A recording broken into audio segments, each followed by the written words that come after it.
Hello everyone and welcome to Ram IAS. This is Adarsh here and आज हम लोग discuss करेंगे मेक इन इंडिया का क्या रोल रहा है for the capital goods revolution for the Indian economy. Capital goods revolution क्या है? इससे पहले हम लोग समझते हैं कि कैपिटल गुड का आखिर मतलब क्या होता है। तो किसी भी इकोनॉमी में गुड एक ऐसी कमोडिटी होती है जो जिसका यूटिलिटी पॉजिटिव हो। इकोनॉमिक्स की अगर हम लोग परिभाषा देखें, इकोनॉमिक्स की डेफिनेशन देखें, तो यहाँ पे कमोडिटीज को गुड्स के साथ इसीलिए यूज किया जाता है क्योंकि ये कंज्यूमर को या फिर जो भी इसका यूजर है इसको एक पॉजिटिव यूटिलिटी प्रोवाइड करता है। पॉजिटिव यूटिलिटी यानी कि पॉजिटिव एस्पेक्ट में हमारे काम आए। For example, I am using this smart board जो कि मेरे लिए पॉजिटिवली काम कर रहा है because it is enabling me and helping me to create a video. Likewise public bad एक ऐसी कमोडिटी हो जाती है जो नेगेटिव यूटिलिटी की हो। For example, when you are smoking a cigarette, that is a bad. Okay, so economics की परिभाषा में दो प्रकार के आपके गुड्स होते हैं। एक आ जाता है आपका कैपिटल गुड और दूसरा आ जाता है आपका कंज्यूमर गुड। कंज्यूमर गुड वैसे गुड्स होते हैं जिनको हम लोग अपने प्राइवेट कंजम्पशन के लिए इस्तेमाल करते हैं रोजाना के डे टू डे लाइफ में। कैपिटल गुड की परिभाषा क्या होती है? देखो, दो डेफिनेशन है। एक होती है आपकी इकोनॉमिक्स के एस्पेक्ट से आपका क्या डेफिनेशन हो गया, दूसरा ministry of heavy industries government of India का ऑफिशियल डेफिनेशन या परिभाषा क्या है। तो कैपिटल गुड कोई भी ऐसा गुड होता है जो हमारे लिए मैन्युफैक्चरिंग के प्रोसेस में काम आ रहा है, यानी कि ये हमारा फिजिकल कैपिटल को मेकअप कर रहा है किसी भी मैन्युफैक्चरिंग यूनिट के लिए, ताकि वो और ऐसे प्रोडक्ट्स सेल कर सके जिससे फ्यूचर में हमें प्रॉफिट हो। कैपिटल को हम लोग फिजिकल एस्पेक्ट में भी देखते हैं और फाइनेंशियल एस्पेक्ट में भी देखते हैं। कैपिटल एक ऐसी चीज होती है जिससे हमें फ्यूचर में रिटर्न ऑन इन्वेस्टमेंट मिलने की संभावना हो। तो जैसे हम लोग शेयर मार्केट में इन्वेस्ट करते हैं, फाइनेंशियल कैपिटल हमको इंटरेस्ट मिलता है, ठीक इसी तरह हम लोग कैपिटल गुड्स में जब इन्वेस्ट करते हैं, हम लोग मशीन सेटअप करते हैं, हम लोग हैवी इक्विपमेंट सेटअप करते हैं, संभावना होती है कि फ्यूचर में हमें उससे कुछ रिटर्न मिले in terms of obviously profits. Ministry of heavy industries capital goods को डिफाइन करती है as any category of goods that are included in heavy machinery and equipments. Heavy machinery and equipments जिनका validity long term के लिए होता है, यानी कि more than 5 years. So that is the basic definition of what is known as capital goods. Capital goods for production and exports. Production और exports के लिए जो आपके कैपिटल गुड्स हैं उनका क्या एस्पेक्ट्स है, लेट अस फर्स्ट अंडरस्टैंड कि इंडिया का क्या सीन है in the capital goods industry. You have make in India and the capital goods revolution. Indian economy का क्या एस्पेक्ट है, क्या रोल है when we are talking about it in this context. Okay, so make in India and the capital goods revolution का जो पूरा aspect यहाँ पे आपका कवर हो रहा है। हम सबको पता है after independence we have launched several industrial policies. 1948 में आपका इंडस्ट्रियल पॉलिसी रेवोल्यूशन आया, फिर so on and so forth आपके आईपीआर जो है वो इशू होते चले गए। देन आपका आया national manufacturing policy in the year 2011। Every single industrial policy either before or after the LPG reforms target करता रहा कि कैसे हम लोग अपनी इंडियन इकोनॉमी की जो ग्रोथ ट्रैजेक्टरी है उसमें मैन्युफैक्चरिंग का शेयर बढ़ाएं। राइट, इसी इसी एस्पेक्ट से हम लोगों ने स्पेशल इकोनॉमिक जोन्स लॉन्च करे, इसी एस्पेक्ट से हम लोगों ने इंडस्ट्रियल कॉरिडोर्स को भी स्टार्ट किया। यहाँ पे अगर हम देखें make in India and the capital goods revolution की अगर हम लोग यहाँ बात करें तो बेसिक एस्पेक्ट यहाँ पे मेक इन इंडिया का क्या आ जाता है। 2014 में स्कीम को लॉन्च किया गया in order to boost the manufacturing share or the share of manufacturing in the Indian economy by 25%.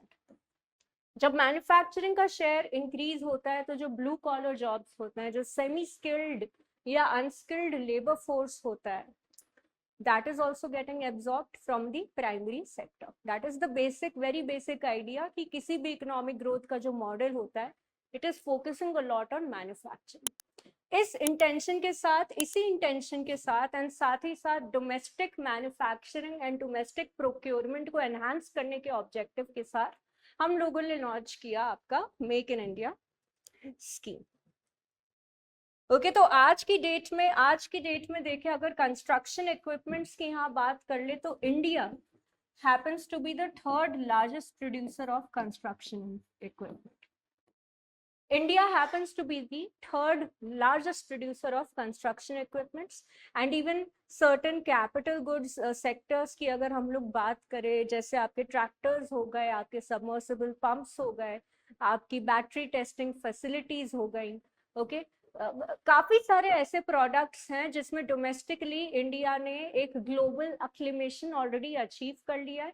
And खास तौर पे अगर हम लोग मैन्युफैक्चरिंग इक्विपमेंट्स की बात करें, यानी कि वैसी मशीनें जो मैन्युफैक्चर करने के काम आती हैं, उसमें भी हम लोगों ने एक ग्लोबल अपने लिए एक निश, एक मार्केट जो है ऑलरेडी कार्व कर लिया है। For example the rapier loom also, इसमें भी ये भी एक ऐसा सेगमेंट है where the Indian economy is actually prospering. Okay, so ये आपका यहाँ पे एस्पेक्ट हो जाता है। साथ ही साथ वी ऑल नो कि एक्सपोर्ट है, ठीक है, कैपिटल गुड प्रोडक्शन और एक्सपोर्ट्स के कॉन्टेक्स्ट की अगर हम लोग यहाँ बात करें तो इट वाज बेसिकली आज की डेट में इंडिया का जीडीपी शेयर अगर देखें तो कैपिटल गुड्स 1.9% कंट्रीब्यूट करते हैं to the total gross domestic product, still less even though हमारा global market is good, the exports are good, as a share of GDP it is still less. Okay, तो यहाँ पे FY22 financial year 24 तक हम लोगों ने, जैसा कि you can see from the graph itself, increase then decrease and then gradual हम लोगों को इंक्रीज देखने को मिला है in the capital goods industry.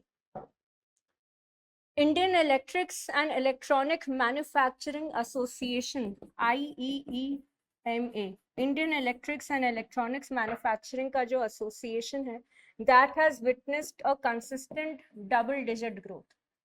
Consistent double digit growth देखने को मिली है इन पावर इक्विपमेंट, ताकि हम लोग इक्विपमेंट को ट्रांसमिट कर सके और ट्रांसफॉर्म कर सके। दैट इज बेसिकली जो आपके पावर इक्विपमेंट्स होते हैं that are primarily used by large discoms that are responsible for transmitting power. Okay, तो इस सेगमेंट में भी we have seen a double digit growth rate for the past few years because of high R&D, more efficiency in manufacturing, so on and so forth. So this is the overall aspect. Okay, this is the overall aspect हमारे capital goods industry की अगर बात करें। सब sectors को अगर देखें तो आपके यहाँ पे जो कैपिटल गुड इंडस्ट्री में आपके सब सेक्टर्स आ जाते हैं। For example it includes your dice, it includes molds, it includes press tools, फिर आपकी प्लांट मशीनरी आ जाती है, अर्थ मूवर्स आ जाते हैं, माइनिंग से रिलेटेड आपकी मशीनरी, मेटलर्जी से रिलेटेड। अब माइनिंग एंड मेटलर्जी हमारा एक ऐसा सेगमेंट हो जाता है that still has a lot of unachieved potential, या फिर ऐसा कह सकते हैं रिजर्व पोटेंशियल बहुत है माइनिंग एंड मेटलर्जी इंडस्ट्री का as far as its sectoral share in GDP is concern.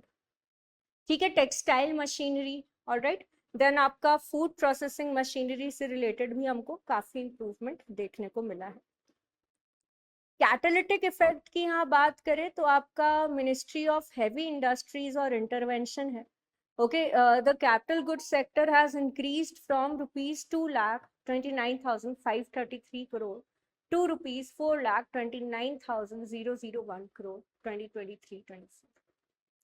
ठीक है, तो यहाँ पे बेसिक हमारा क्या है environment policy for capital good sector.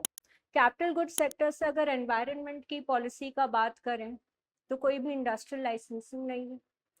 ठीक है, FDI 100% तक ऑटोमेटिक रूप से हम लोगों ने FDI को स्टार्ट किया या एनेबल किया।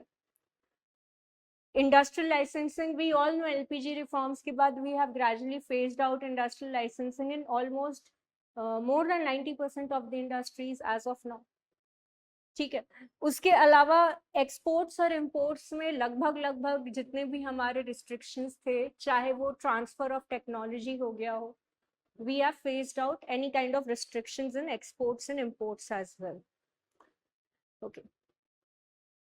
यहाँ पे आपके लिथियम बैटरी आ जाता है फोन और इलेक्ट्रिक व्हीकल्स के लिए, राइट इसमें आपके 28 कैपिटल गुड्स आ जाते हैं और again battery domestic capability for battery manufacturing.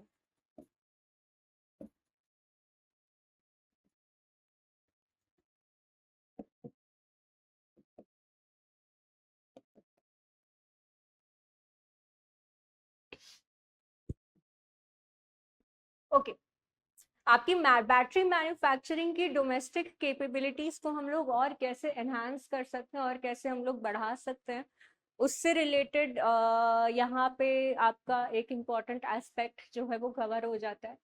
We all know that रईसी और नागौर के districts, one is in Jammu Kashmir, one is in Rajasthan, वहाँ पे हमको millions and tons of lithium ion के रिजर्व्स मिले. अब लिथियम आयन ऐसा होता है, it is a white gold, which means that if you are already mining lithium from the reserves obviously and you are manufacturing batteries at the domestic level, तो उन batteries को हम लोग रिसाइकिल करके दोबारा से सेम लिथियम को हम लोग रीयूज कर सकते हैं. So it is like an evergreen and a blooming industry. तो यहाँ पे हम लोगों ने बैटरीज को एग्जेम्प्टेड लिस्ट में ऐड कर दिया है. That is instead of importing batteries from other countries, now we will be focusing on enhancing our domestic manufacturing capabilities. तो ये आत्मनिर्भरता के लिए तो इम्पोर्टेंट है ही है. साथ ही साथ आपके मोबाइल फोन इक्विपमेंट्स का जो LiIon बैटरी होता है या इलेक्ट्रिक व्हीकल्स का जो LiIon बैटरी होता है, in that aspect we will be focusing on domestic manufacturing capabilities. Alright. दूसरी हम लोग बात कर देते हैं यहाँ पे national capital goods policy.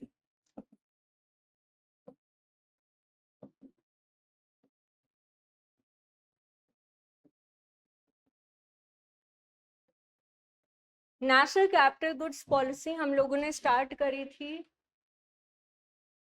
National capital goods policy हम लोगों ने स्टार्ट करी थी in the year 2016.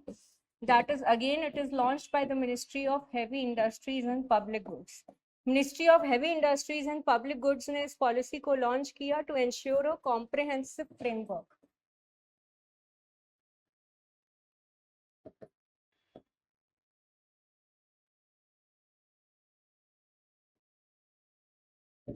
To ensure a comprehensive framework and to boost the capital goods sector. ठीक है, तो यहाँ पे सेक्टोरल शेयर को, मैन्युफैक्चरिंग में जो आपका सेक्टोरल शेयर है उसको हम लोग कैसे 12% से 20% तक बूस्ट कर सकते हैं. अपने मैन्युफैक्चरिंग के सेक्टोरल शेयर को कैसे हम लोग 12% से 20% तक बूस्ट कर सकते हैं, उसका एक बहुत ही इंपॉर्टेंट एस्पेक्ट यहाँ पे कवर हो जाता है. इसमें अगर हम लोग टॉप कैपिटल गुड्स और प्रोड्यूसिंग नेशंस को देखें तो they have increased exports bye at least 40% of the production. ठीक है, जितना भी हमारा टोटल प्रोडक्शन है उसमें 40% तक हम लोगों ने एक्सपोर्ट्स में इंक्रीज देखने को मिला है. ठीक है, technology depth, we are focusing on enhancing the technology depth within the sector, moving from basic and intermediate level. ठीक है, बेसिक से इंटरमीडिएट लेवल तक टेक्नोलॉजी डेप्थ को बढ़ाने के लिए obviously we will be needing to invest in research and development. We will be needing to invest in one, research and development. Two, we will need to incorporate artificial intelligence, जो आपका latest manufacturing practices हैं, like the additive manufacturing, like the artificial intelligence. तो हमें उन पे भी focus करना चाहिए. Okay. ठीक है, तो यहाँ पे हम लोग skills, capacity building, advanced manufacturing, cluster development को और कैसे बूस्ट कर सकते हैं उसका एक बहुत ही इंपॉर्टेंट एस्पेक्ट है. to boost or to focus exclusively on skills capacity building in the manufacturing sector. इसी पॉलिसी के अंडर हम लोगों ने एक स्कीम लॉन्च करी है, that is known as scheme for enhancement on competitiveness of capital goods sector.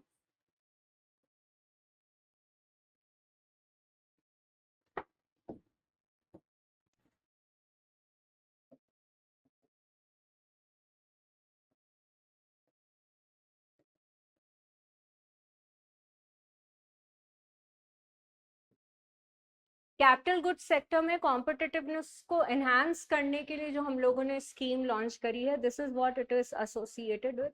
Okay, तो ये एक कॉम्प्रिहेंसिव फ्रेमवर्क है, एक कॉम्प्रिहेंसिव फ्रेमवर्क है जो कैपिटल गुड्स सेक्टर को बूस्ट करने के काम आएगा. ठीक है, तो that is one aspect. Budgetary allocation को इंक्रीज करना is one of the key objectives. Scheme के अंडर फेज 2 में हम लोगों ने 1200 करोड़ तक का एलोकेशन किया है. That includes initiatives like technology innovation portals.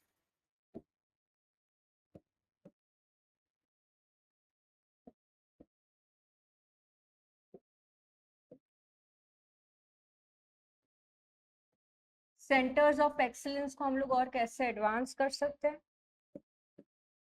Skills को हम लोग कैसे प्रमोट कर सकते हैं इन द कैपिटल गुड्स सेक्टर, हम लोग क्वालिफिकेशंस कैसे क्रिएट कर सकते हैं. ओके, सो क्वालिफिकेशन जनरेशन के लिए भी also have another scheme, that is the national ranking qualification framework. The national ranking and qualification framework में आपके 0 लेवल स्किल्स भी हैं और 6 लेवल स्किल्स भी हैं. So when we are talking about enhancing skills to the 6 levels of qualification, basically NRQF के under जो qualifications या certifications मिलते हैं, every single time a worker undergoes a reskilling or an upskilling program, that is what it basically implies. Okay, so suppose एक mason है, okay, mason for example NRQF की ranking के according उसको 0 skill base या first level of skill base पे categorize या rank किया जाएगा. उसके स्किल बेस को एसेस करने के बाद उसको अपस्किल और रीस्किल किया जाएगा, और अपस्किल एंड रीस्किलिंग करते करते ही can reach up to the 6th level of skill qualification. यानी कि वो मेसनरी से अनस्किल्ड लेबर से स्टार्ट करके वो एक क्वालिफाइड मेसन बन सकता है. From mason he can become a carpenter, from carpenter he can become a supervisor of a project, from supervisor he can learn more skills और वो पूरा प्रोजेक्ट का कॉन्ट्रैक्टर बन सकता है. कॉन्ट्रैक्टर के अलावा he can learn additional skills associated with project management and so on and so forth. हर एक स्किल को, चाहे वो आपका ब्लू कॉलर जॉब हो, even if it is your highest profession, हर एक स्किल इस पर्टिकुलर फ्रेमवर्क के अंडर इंक्लूड किया जाता है और स्किल को अकॉर्डिंगली रैंक किया जाता है. तो this is one of the most important objective of what, जो आपका स्कीम है, basically the scheme for the particular scheme on enhancement of competitiveness on capital goods. ठीक है, तो इसमें common engineering facility centres setup करे जाएंगे.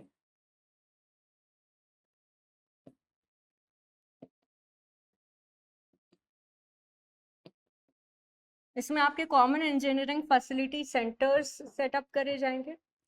ऑलराइट, इंडस्ट्री एक्सेलरेटर्स,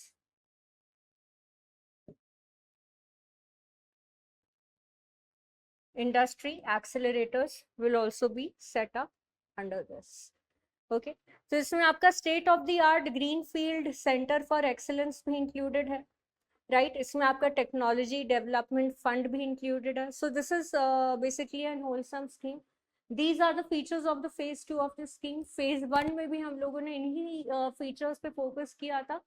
अगर आप ब्रॉडली देखें, सो ऑब्वियसली डिटेल में you can open up the PIB और any other government scheme page and आप डिटेल्स ऑब्वियसली इसके स्टडी कर लोगे. That is not a big deal. whenever you are doing government schemes, especially like these जिनके details बहुत ज्यादा integrate आपकी detailing हो जाती है, इसमें काफी सारे पॉइंट्स आपके आ जाते हैं. What you have to do is remember the broader गोल.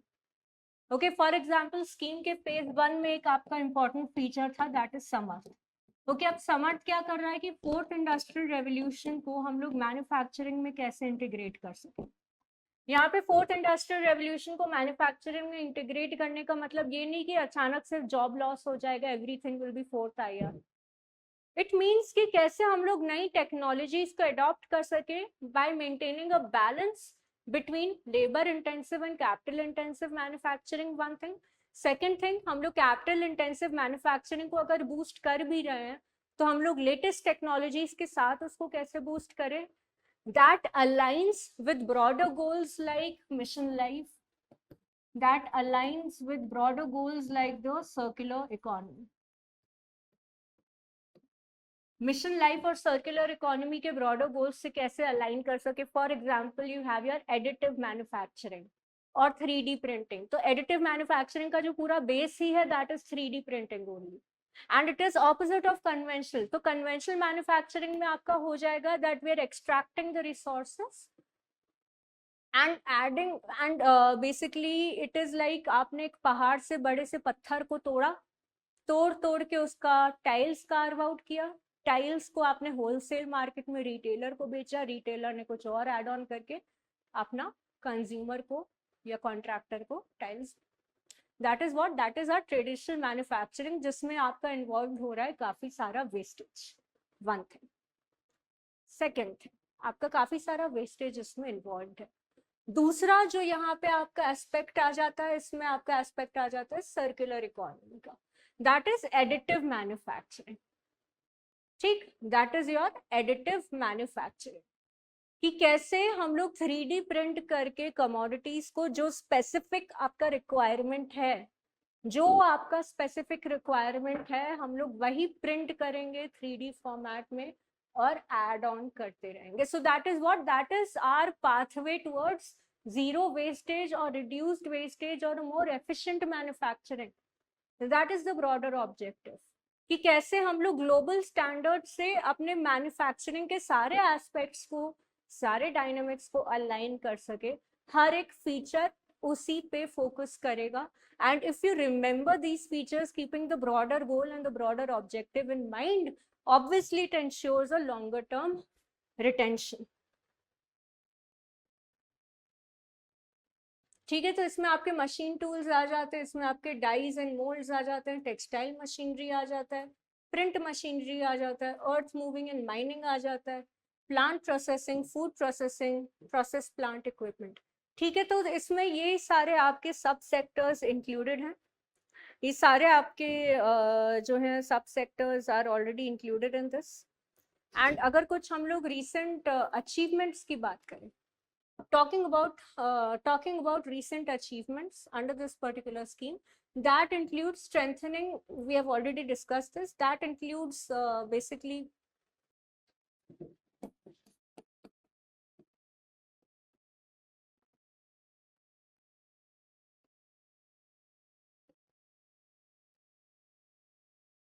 सितार्थ के अंदर हम लोगों ने सबमर्सिबल पंप्स को कंस्ट्रक्ट किया है। ठीक है, सितार्थ के अंदर सबमर्सिबल पंप्स को कंस्ट्रक्ट करने का बेसिक मतलब ये है, now submersible pumps is one thing जो सिर्फ आपके डोमेस्टिक यूज में नहीं, आपके एग्रीकल्चर में भी आ जाता है, आपका इंडस्ट्रियल यूजेज में भी आ जाता है। एंड जो इनएफिशिएंट आपके पंप्स होते हैं that causes a lot of wastage in terms of energy and electricity generation capacity, one thing. Second thing, water wastage. And खास तौर पे अगर एग्रीकल्चर के लिए हम लोगों ने energy efficient and even water efficient submersible pumps manufacture कर लिए तो ओवरऑल नेशन को भी फायदा नहीं होगा, एंड यूज पे ऑब्वियसली फार्मर को भी फायदा होगा। So this is what SITARC is nothing but a very important research and development institute that has been developed in the state of Tamil Nadu.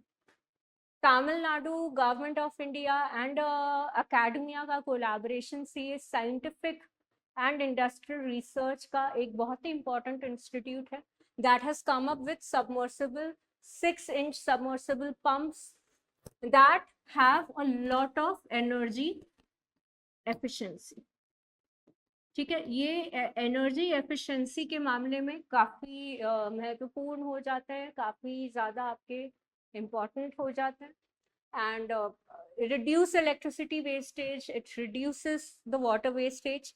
आत्मनिर्भरता भारत के लिए इम्पोर्टेंट इसलिए है because again this goes on in the long run की जो हमारी import dependency है 75 से 80% इम्पोर्ट रिक्वायरमेंट को ये सब्सटीट्यूट करेगा by enhancing what domestic manufacturing capabilities. साथ ही साथ मोटर एफिशिएंसी और पंप एफिशिएंसी को भी ये बूस्ट करेगा। It is certified by UNIDO, ठीक है, United Nations industrial development organization द्वारा इसको सर्टिफाई किया गया। CMTI की बात करें, ओके, टॉकिंग अबाउट CMTI, तो CMTI एक high speed rapier loom initiative है।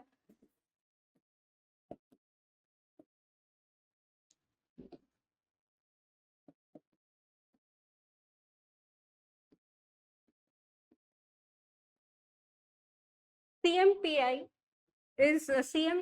is a high speed rapier loom initiative that has been developed with capable weaving yarns of 40 RPM. तो वी ऑल नो हमारा जो loom and textile sector है दो भागों में बटा हुआ है। One is the power loom जो कि फोकस करता है large scale manufacturing and industrial efficiency पे, एंड दूसरा है आपका हैंडलूम। हैंडलूम फोकस करता है आपका किस पे? हैंडलूम आपका फोकस करता है traditional industries. So handlooms, you will see most of the state cooperatives are supporting the handlooms more. Okay तो पावर लूम को बूस्ट करने के लिए एक बहुत ही ज्यादा इंपॉर्टेंट अचीवमेंट है because we all know that India still has a 4% share in the global textiles market. Bharat का जो शेयर है ग्लोबल टेक्सटाइल मार्केट में आज भी सिर्फ और सिर्फ 4% है। तो इसको बूस्ट करने के लिए what do we need is export competitiveness, and again to enhance export competitiveness international prices को मैच करना पड़ेगा, मैन्युफैक्चरिंग एफिशिएंसी को एनहांस करना पड़ेगा। So towards that end this is another very important and significant initiative. उसके अलावा battery testing units हम लोगों ने डेवलप करे हैं। Okay, battery testing and management systems they have been developed by RI in Pune. Smart technologies और smart tools have been developed for sustainable additive manufacturing। तो जहाँ पे हम लोग additive manufacturing की बात कर रहे हैं, IISC Indian institute of science Bengaluru का इसमें खास कंट्रीब्यूशन देखने को मिला है। साथ ही साथ बहुत ही इंपॉर्टेंट आपका इंस्टीट्यूट है भारत हैवी इलेक्ट्रिकल्स लिमिटेड। तो भारत हैवी इलेक्ट्रिकल्स लिमिटेड बहुत ही इंपॉर्टेंट कंट्रीब्यूटर है इन are engineering and manufacturing capacity. It has established a common engineering facility center, ठीक है, भारत हैवी इलेक्ट्रिकल्स लिमिटेड ने कॉमन इंजीनियरिंग फैसिलिटी सेंटर को एस्टैब्लिश किया है that will help in skill development in the welding technology at WRI Trichy। WRI Trichy में welding technology के साथ साथ वाराणसी हो गया आपका, रानीपेट, भोपाल, झांसी, इन सब जगह इसको एस्टैब्लिश या मेंटेन किया है। Okay, so this was it. This was it. How Make in India has contributed significantly to the manufacturing segment of our country. Thank you so much for joining me in this session. Till then, take care. See you and bye bye.